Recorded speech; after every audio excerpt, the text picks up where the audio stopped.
how was your January? In this video, we're going to be drawing our second monthly illustration of the year. We're going to be reflecting on January, planning out our February, and chatting about the character in this illustration called Daisy. So grab a tea, your sketchbook, digital or physical, and let's jump into it. Hello, my name is Jade, and I like to paint with pixels. Hello, how you doing? I hope you're doing well. I mentioned in my last Draw With Me that I wanted each of my monthly drawings to be about the characters that I like to draw and trying to build out that world a bit more.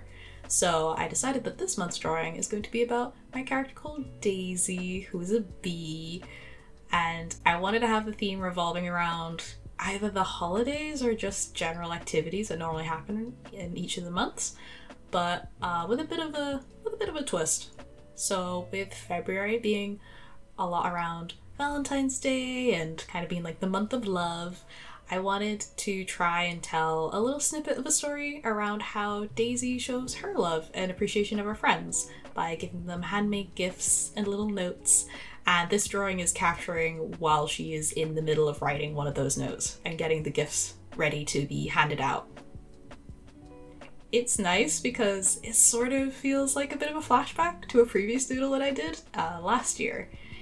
In Peachtober, there was a prompt for the word sweet, and I drew this quick little doodle of Daisy gifting a jar of honey to one of my other characters called Lily. I wanted the gift itself to be sweet, but also the act of giving a gift is a sweet gesture, so I like the double meaning behind that drawing. So I try to keep some of those details the same, like the green bow around the jar and the blue lid that's on top.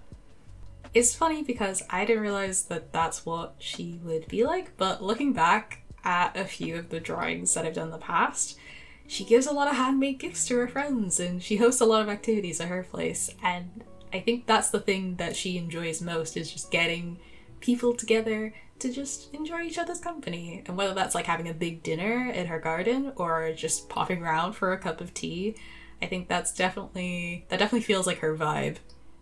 I've never really built up a bigger personality for the characters that I draw, but I'm finding it quite fun to discover that through just making a bunch of drawings and seeing how they would react in certain situations. And I don't know, it's nice. It's nice to add just a bit of personality to the characters, especially if you draw them more frequently. I also mentioned that I'd like these videos to be a nice moment to reflect on the past month and sort of how the goals that I set for the last month have gone.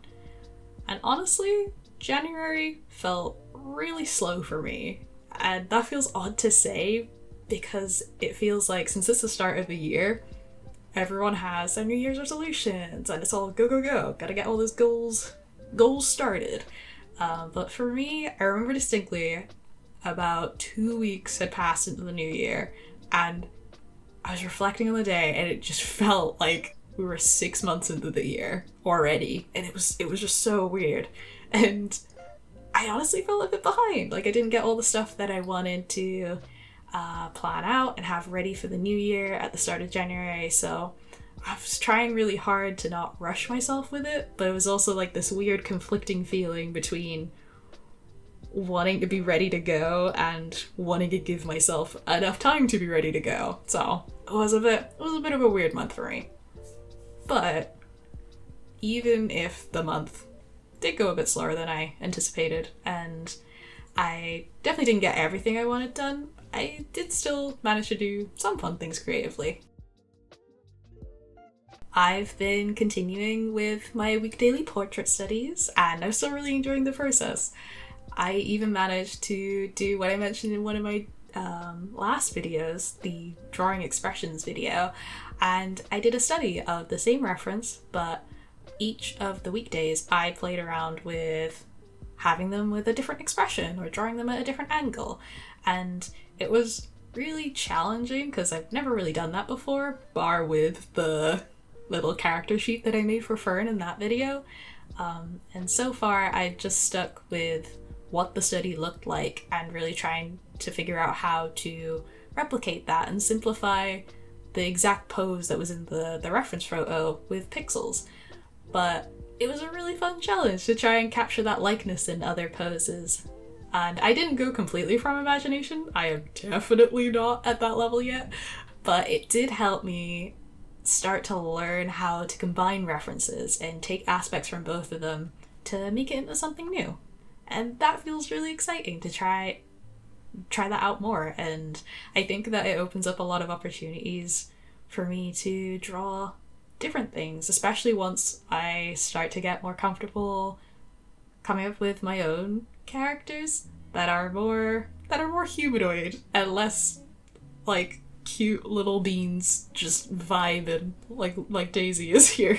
But I definitely something I want to try and continue to explore in February, because I'm still doing my portrait studies in the next month, and probably the month after that as well. I think I'm going to try and get it to 100 as well, because it just feels like a nice number to say I did 100 portraits. It's kind of like my equivalent of the 100 heads challenge, but your girl's not doing that in 10 days. Absolutely not. It's not happening. So I'll do it over like 3 months. That feels more doable to me.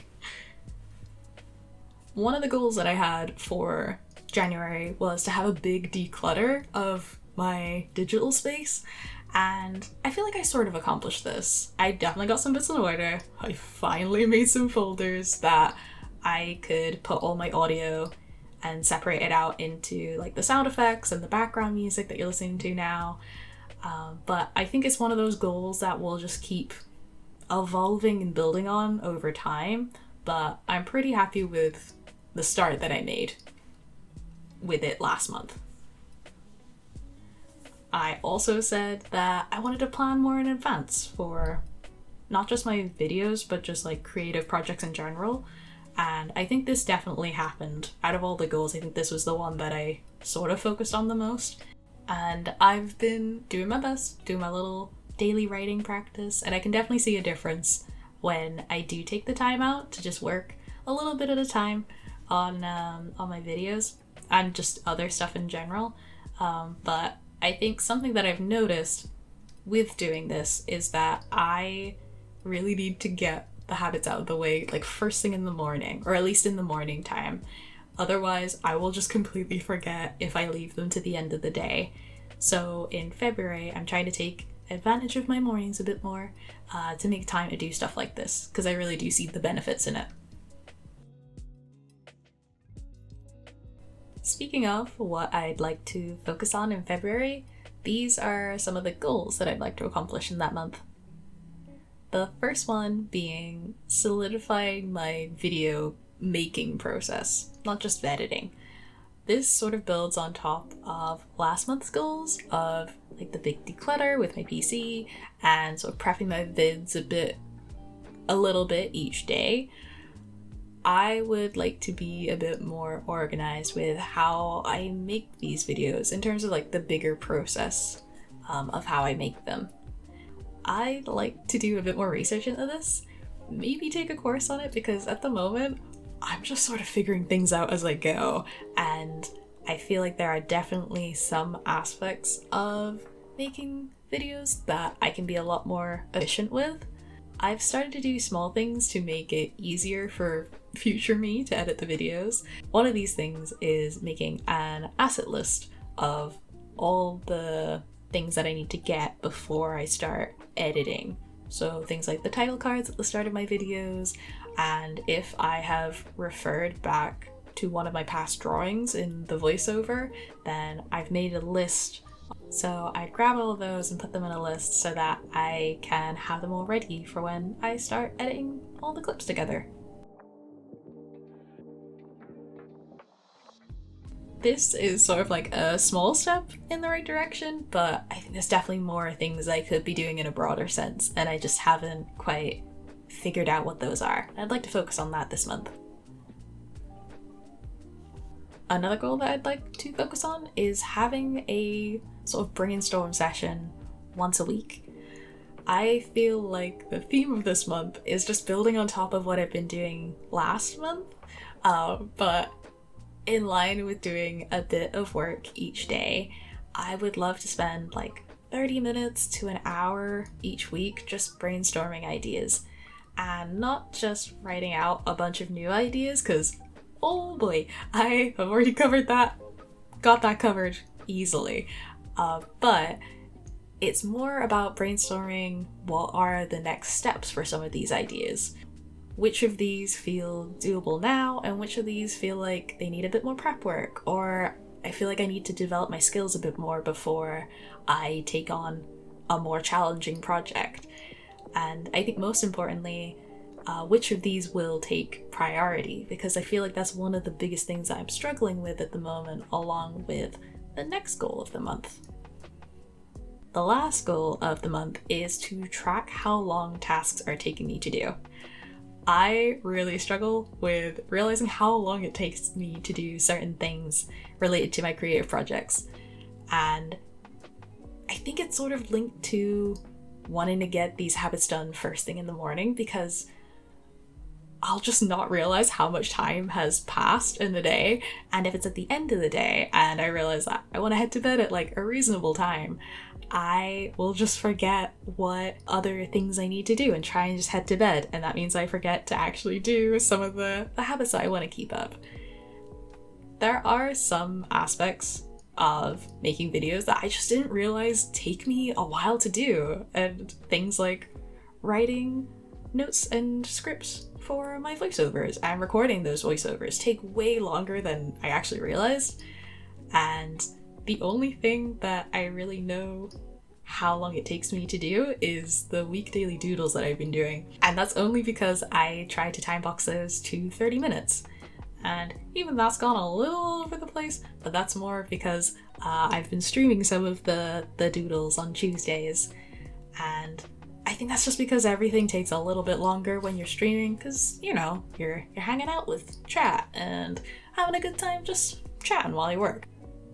But back to tracking my tasks, knowing how long each step of a project takes will just help me miles in the long run, because I can then better assess what sort of projects I can fit in like my capacity for the week, and make sure that I'm not biting off more than I can chew by taking on too big of a project.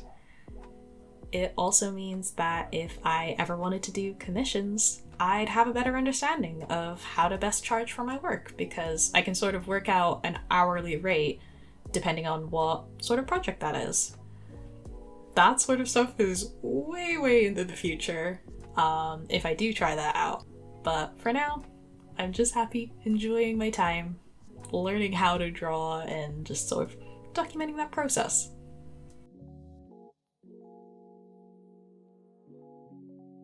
Overall, I really enjoyed the process of this piece.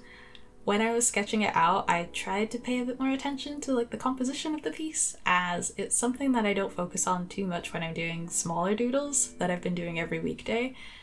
And I knew that I wanted to play around a bit with perspective and keep some of the things more in the foreground, like the jar of honey in front. And I wanted to add some little hints of who these jars are going to by adding the names of other characters on the labels. And I think it's nice to just have that little, I guess, bit of storytelling of like, oh, who are these jars going to? And even if they don't know, like if the viewer doesn't know who these other characters are, I think still just having the two jars either side of Daisy frame her quite well and works well for the piece. I think next time I would like to focus a bit more on the details and playing around with the dithering pattern that I like to use. Since these pieces are on a bigger canvas, I think they are 250 by 250 pixels. There's a lot more opportunity to play around with that pattern more. And I think especially if I'm trying to play around with perspective and composition more, when I'm trying to add objects that are closer to the camera view, I can add this dithering pattern more to add a bit more detail and emphasize how much closer it is, as opposed to other elements that are in the scene. One thing I did struggle with a bit is color choices, and color choices for some of the elements in this piece, particularly the wallpaper and the curtain colors in the background. It's a lot of the background, really. I think in part this has to do with my palette. I mentioned this in the last month's video, that I didn't want to add more colors, but I'm kind of going back on that now. Realizing how much more detail I want to add to these pieces because I have the space to do that now.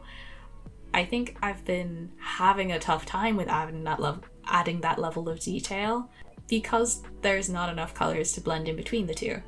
And there's just sort of one color for each of the main colors that I need.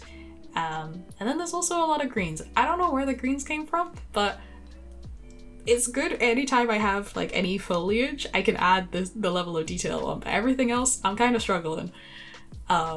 And relating to when I add more of that dithering pattern, I really like the way that I've been using it in my flower project, which I have still yet to post to YouTube.